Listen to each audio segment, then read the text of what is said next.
உலகை எழுப்பும் ஞாயிறு அங்கே குடியிருப்பான். அவன் ஆனை முகத்தனின் அடியவர் மனத்தில் ஒளியாய் வந்து கொலுவிருப்பான்.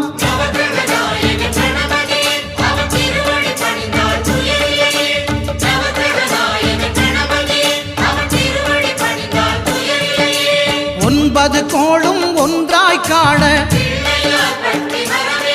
அங்கு கற்பகம் என்னும் கடவுளின் மெய்யில்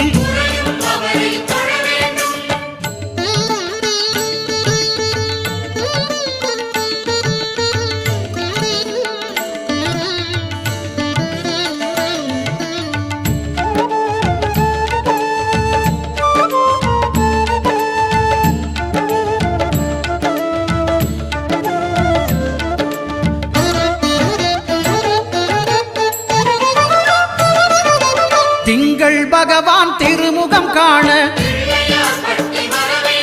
அங்கு கற்பக பெருமான் தொப்புள் குழியில்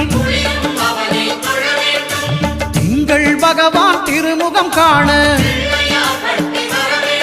அங்கு கற்பக பெரு